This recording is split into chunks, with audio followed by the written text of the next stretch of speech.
Hello friends, आज हम पढ़ने वाले जनरल एंट्री। जनरल एंट्री पढ़ने के लिए हमको सबसे पहले समझना पड़ेगा कि there is a 3 types of account. सबसे पहला होता है पर्सनल अकाउंट। जब हम इन अकाउंट्स को बहुत अच्छे से समझ जाएंगे ना, तब हम बहुत इजीली जनरल एंट्री कर पाएंगे। पर्सनल अकाउंट में भी 2 टाइप के अकाउंट होते हैं। सबसे पहला होता है नेचुरल पर्सन और फिर होते हैं आर्टिफिशियल। नेचुरल पर्सन में कौन होता है? जैसे कोई व्यक्ति हो गया, राम, मोहन, रिया, एक्सेट्रा। और आर्टिफिशियल पर्सन में कौन होता है? कंपनी, फर्म, ये। ठीक है।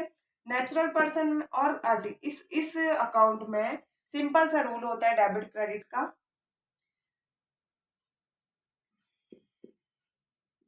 Debit receiver, credit giver. समझ में आया? पाने वाला हमेशा डेबिट होगा, देने वाला हमेशा क्रेडिट होगा। अब हम दूसरा अकाउंट पढ़ेंगे, रियल अकाउंट। रियल अकाउंट में भी 2 प्रकार के अकाउंट होंगे, tangible and intangible.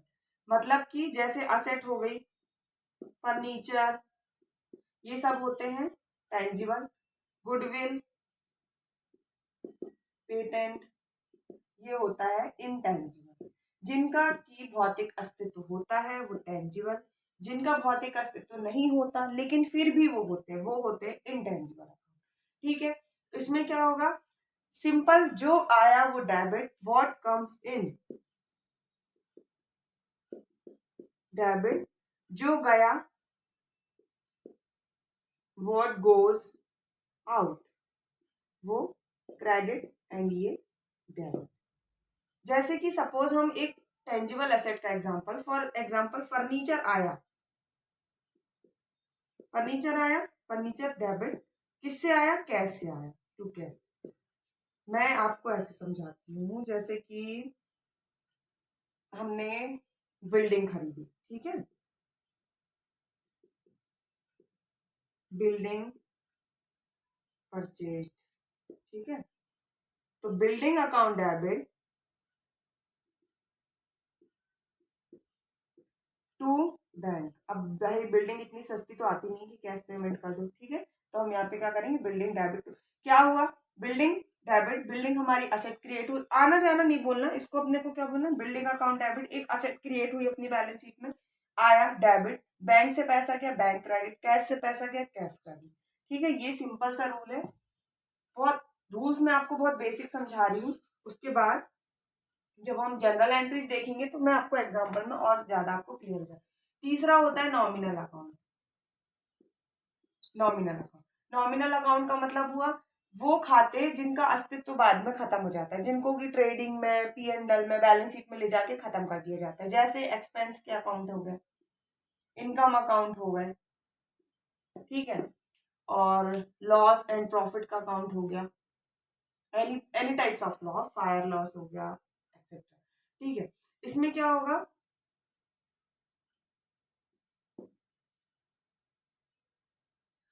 all expenses always, expenses and losses always debit, all income always credit। ठीक है। जैसे कि हमने सैलरी पे करी, स्टेशनरी खर्चा किया, ठीक है, इंटरेस्ट पे किया, ये नॉमिनल अकाउंट्स के एग्जांपल्स हैं। सैलरी डेबिट होगी, स्टेशनरी एक्सपेंस डेबिट होगा, मिसलिनियस एक्सपेंस डेबिट होगा। ये सारे खाते डेबिट करके खोलेंगे, उसके बाद हम इसको प्रॉफिट एंड लॉस अकाउंट में ले जाके खत्म कर देंगे। ये हो गया डेबिट क्रेडिट का रूल्स। अब हम देखेंगे some times of basic examples, जिससे कि आपको और अच्छे से चीजें क्लियर हो जाएंगी।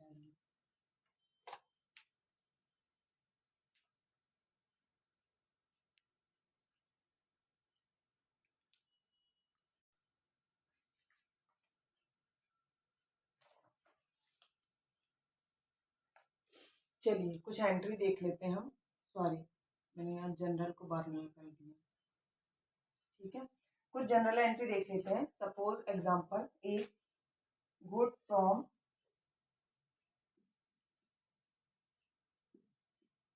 मैं बहुत शॉर्ट फॉर्म में लिख रही हूँ, आप इसको बस समझ लीजिए। हमारा सारा वीडियो सिर्फ आपको अंडरस्टैंड कराने के लिए, बाकी आपके पास क्वेश्चंस भी बहुत सारे होंगे और आंसर्स भी बहुत सारे होंगे। बस मेरा मेन पर्पस ये है कि आपका बेसिक क्लियर हो जाए। गुड परचेज फ्रॉम निया, इनने बोला निया से हमने गुड्स खरीदी, कुछ नहीं बोला कैश में खरीदी या उधार में खरीदी। हम सिंपल ये अज्यूम करके चलेंगे कि हमने गुड्स निया से उधार में खरीदी। जनरली एक सिंपल सा आपको फंडा बताऊं, अगर नाम दिया रहता है तो हम यही मानते हैं कि गुड्स जो है हमने उधार में खरीदी। ठीक है, अब अपन यहाँ पे क्या करेंगे, परचेज अकाउंट डेबिट टू निया। ठीक है, परचेज अकाउंट ऑलवेज डेबिट। कुछ परिस्थितियां ऐसी होती है जिसमें परचेज अकाउंट क्रेडिट होता है, वो मैं आपको बताऊंगी। हमारी बुक्स में मैक्सिमम 90% केसेस में परचेज अकाउंट डेबिट होगा। टू निया, निया से हमने गुड्स खरीदी, निया को हमने क्रेडिट किया। निया, अगर मैं आपको ऐसे समझाऊं कि निया को हमने एज अ क्रेडिटर खड़ा कर दिया, क्योंकि निया को हमको पैसे देने हैं, अभी निया के 5,000 उधार है हमारे। ठीक है, चलिए मैं इसी से रिलेटेड दूसरी एंट्री करती हूँ। Suppose paid, sorry, cash paid to निया, हम इसको दूसरी जनरल एंट्री समझ लेते हैं। आप बताओ इसकी क्या एंट्री होगी। पाने वाला कौन, निया। निया डेबिट टू, क्या पे किया निया को, कैश। समझ में आया, ये कितना पे किया, निया का अकाउंट खत्म कर देते हैं। चलो 5,000, यहाँ पे निया क्रेडिट थी, हमने निया को देना दिखाया था कि भैया उधार है, निया को 5,000 देना है। यहाँ पे निया को देके खत्म किया 5,000, 5,000 से कैश कम हुई, 5,000 से निया कम हुई। ठीक है, अब सपोज अगर यही एंट्री शुरू से मैं कह देती, शुरू से अगर हम ऐसे कहते कि हमने गुड्स खरीदा, goods purchase in cash, cash में हमने गुड्स खरीदा 5,000 का, सिंपल एंट्री होती purchase account debit 5,000 to cash, कोई नियम या खड़े नहीं होती यहाँ पे। ठीक है, समझ में आई बात। चलो अब हम देखते हैं सेल्स की एंट्री। ये बहुत बेसिक एंट्री है, आप किसी भी बड़ी कंपनी में, किसी भी बड़ी फर्म में जनरल एंट्री करेंगे, परचेज की एंट्री हमेशा हमेशा ऐसे ही होगी। दूसरी एंट्री हम देखते हैं, गुड्स सोल्ड टू अयान्स रुपीज 10,000। मैं बहुत बेसिक एंट्री समझा रही हूँ ताकि आपको चीजें क्लियर हो जाए। हमने अयान्स को गुड्स बेची, पाने वाला कौन, गुड्स पाया किसने, अयान्स ने। कितना पाया, 10,000 रुपये। ठीक है, टू सेल। अब जैसे मैंने आपको बताया था कि परचेज हमेशा डेबिट होती है, वैसे ही मैं आपको ये बोलूंगी कि सेल्स हमेशा क्रेडिट होती है। ठीक है, क्योंकि आप ये भी देखो ना, आपकी बुक से गुड्स जा रही हैं तो जाने वाला क्रेडिट, अयांश ने गुड्स पाई, अयांश डेबिट। ठीक है, अब मान लीजिए अयांश ने, अभी यहाँ पे क्या हुआ, नाम था, यहाँ ये नहीं लिखा कि कैश में गुड्स बेची, हमने क्या बोला, अयांश को गुड्स बेची, तो हमने ये एक क्रेडिट की एंट्री खड़ी करी, इसमें कैश का कोई लेन देन नहीं। अब अगर हम नेक्स्ट बोले कि अयांश ने पैसे दिए, अयांश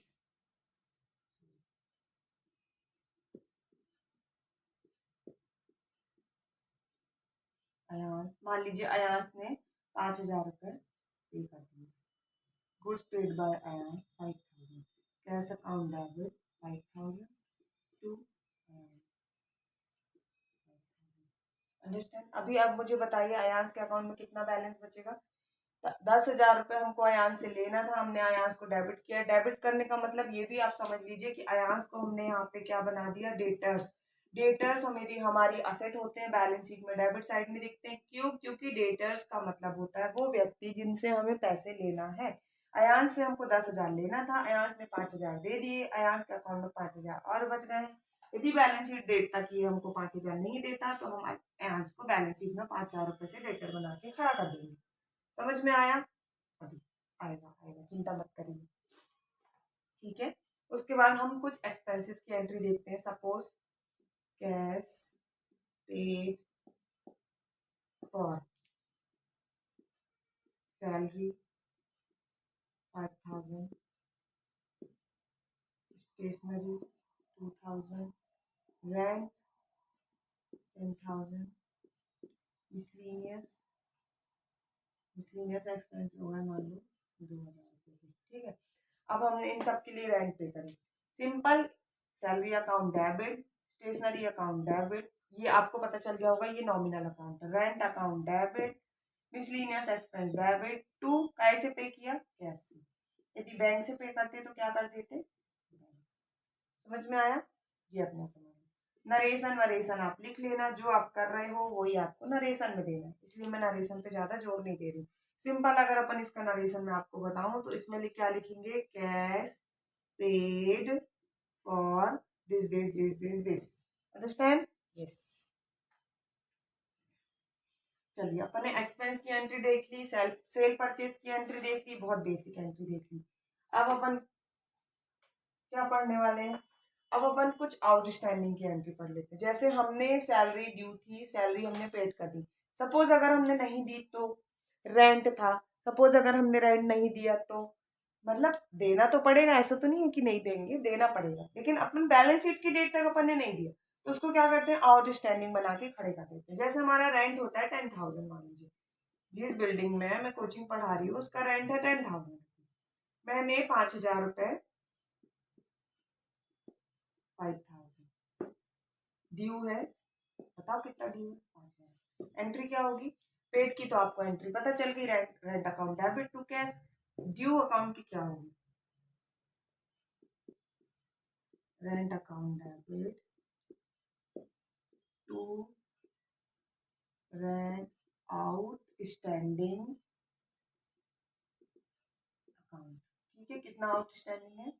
आउटस्टैंडिंग का मतलब होता है देना बचा। आप देखो रेंट अकाउंट मैंने डेबिट किया, यहाँ भी रेंट अकाउंट डेबिट किया, यहाँ भी, मतलब रेंट अकाउंट तो हमारा 10,000 रुपये से डेबिट हो गया। पूरा का पूरा एक्सपेंस तो हमको बुक करना पड़ेगा, लेकिन चूंकि कैश नहीं गई है पूरी, कैश केवल 5,000 गई, तो कैश हमने क्रेडिट की थी 5,000 से, और बाकी का जो 5,000 बचा हमने कहाँ डाल दिया? To rent outstanding account. ये अकाउंट अपना क्रेडिट में खड़ा रहेगा। अगर आपने बैलेंस शीट की डेट तक भी पे नहीं किया तो भी ये अकाउंट अपने को क्रेडिट में दिखाना पड़ेगा। ये अकाउंट ये शो करता है कि मेरी लायबिलिटी खड़ी हुई है अभी 5,000 रुपए से। ये एक प्रकार का लायबिलिटी अकाउंट, रेंट आउटस्टैंडिंग हो, सैलरी आउटस्टैंडिंग हो, कोई भी एक्सपेंस आउटस्टैंडिंग हो। चलिए इतना क्लियर हुआ। अब हम एक प्रॉपर क्वेश्चन डिजाइन करेंगे और उसको सॉल्व करेंगे।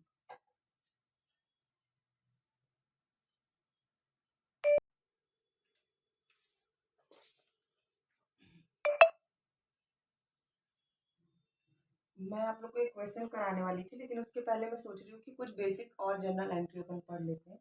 मैं आपको बता रही हूँ, जैसे कि अपन ने इंटरेस्ट रिसीव किया,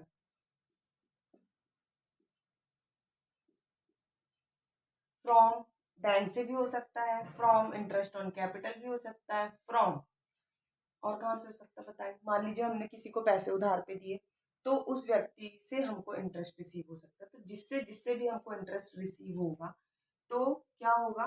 cash account debit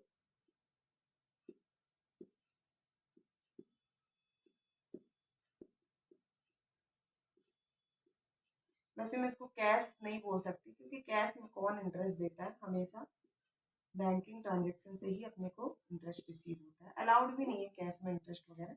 bank account debit to interest, ये बैंक आप ये मत समझना कि आपका बैंक, मतलब ये अपने को रिसीव हो रहा है, इसलिए जैसे अपन कैश डेबिट करते हैं वैसे अपन ने बैंक को डेबिट किया कि हमको बैंक में पैसे आ रहे हैं। किससे पैसे आ रहे हैं? इंटरेस्ट हमने रिसीव किया। ठीक है, दूसरी एंट्री में आपको बताना चाहूंगी डेप्रीसिएशन।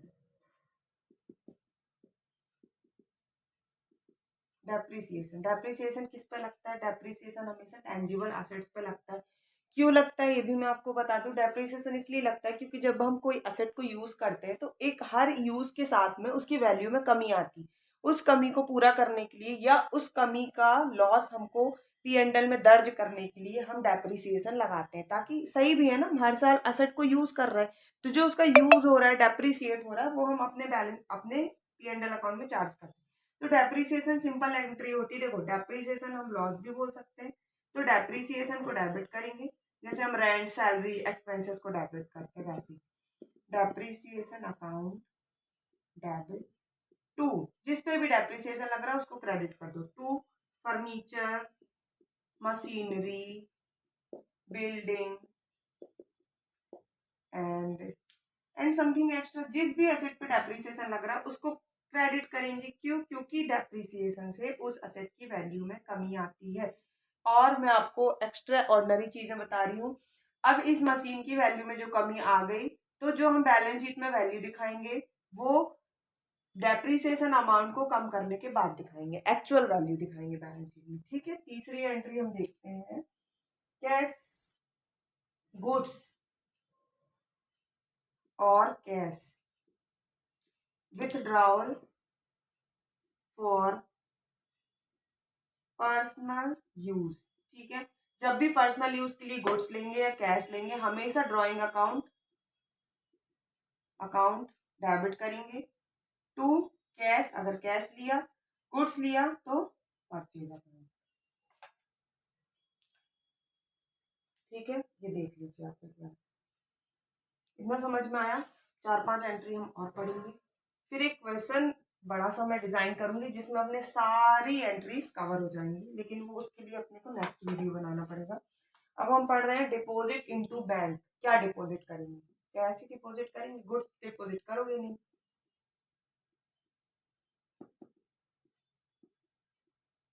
ठीक है, बैंक में कैश डिपॉजिट करी, अपने पास से क्या गया? कैश।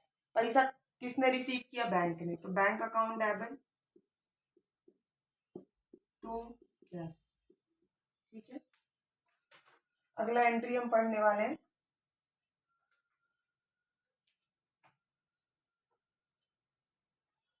कैश स्टोलन और गुड्स स्टोलन। ठीक है, चोरी हो गई भैया, गुड्स भी चोरी हो सकती है, कैश भी चोरी हो सकती है। ठीक है, तो ये चोरी का अकाउंट खोलना पड़ेगा। ठीक है, तो अगर गुड्स स्टोलन हुई है तो परचेज अकाउंट डेबिट होगा, सॉरी,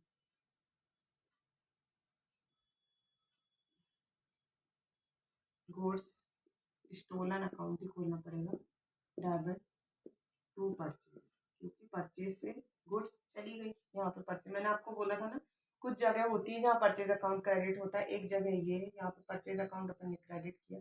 कैश गई होती तो गुड्स की जगह क्या लिख देते? कैश लिख देते। Cash stolen account debit to cash. ठीक है, समझ में आया? टू परचेज नहीं, टू कैश, क्योंकि कैश अकाउंट से कैश चोरी हो गई तो cash stolen debit to cash, cash चली गई हमारी।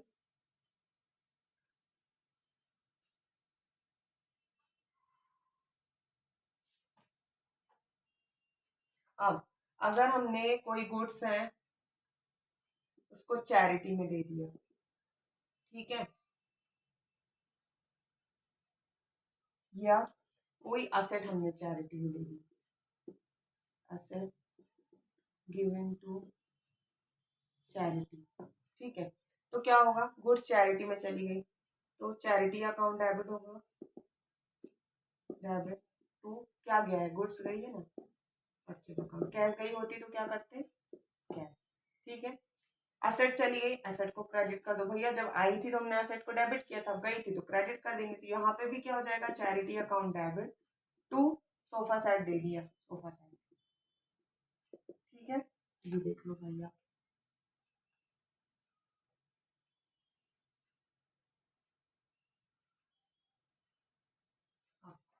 दो और इम्पोर्टेंट एंट्रीज बची जो मैं आपको एक रफ आइडिया दे देती हूँ, उसके बाद एक प्रॉपर क्वेश्चन तो अपन करेंगे ही करेंगे। ठीक है, नेक्स्ट एंट्री, नेक्स्ट क्या बचता है? नेक्स्ट बचता है जीएसटी, सबसे आफत वाला काम।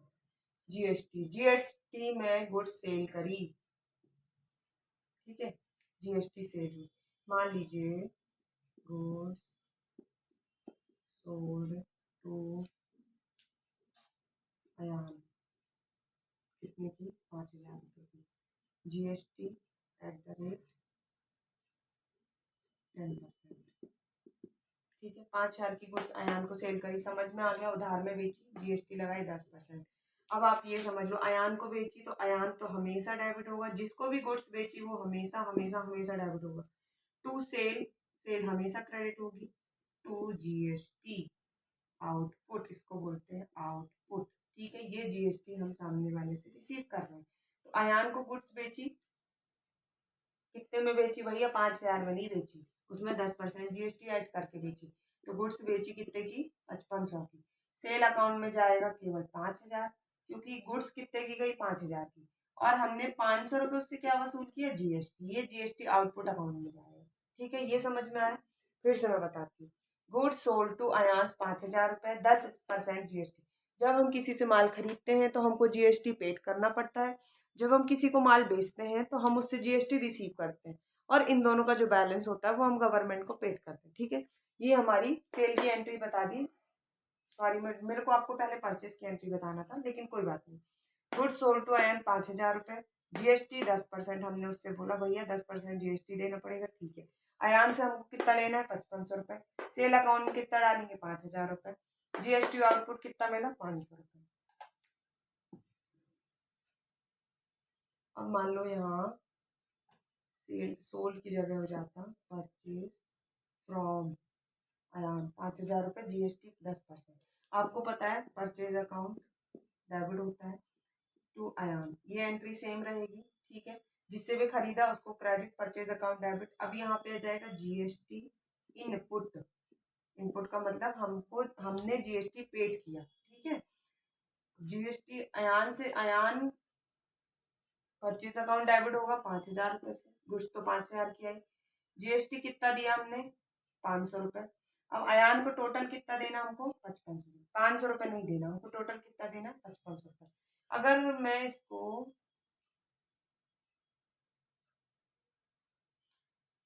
अपन इसको कर देते हैं 10,000। ठीक है, 10% जीएसटी, 10,000, 10,000 का 10% होता है 1,000 रुपये। 1,000 रुपये। इससे मैं आपको एक अच्छी चीज़ बताता हूँ, 11,000 रुपये। ये समझ में आया? अब मैं आपको एक बहुत इंपॉर्टेंट जर्नल एंट्री बताने वाली हूँ। जीएसटी इनपुट 10,000 रुपये। ठीक है, आउटपुट हमारा कितना था? 5,000। आपको याद होगा 5,000 रुपये। हालांकि ये बहुत हाई लेवल का, आपको 11th में इतना काम नहीं आएगा, पर फिर भी मैं आपको एक्स्ट्रा नॉलेज दे रही हूँ। जैसे कि जीएसटी इनपुट था 1,000 रुपये, जीएसटी आउटपुट था 5,000 रुपये। तो अभी भी हमारे इनपुट अकाउंट में बचा है कितना? 500 रुपये। अगर ये नहीं बचा होता तो हमको इसको कैश में पे करना पड़ता।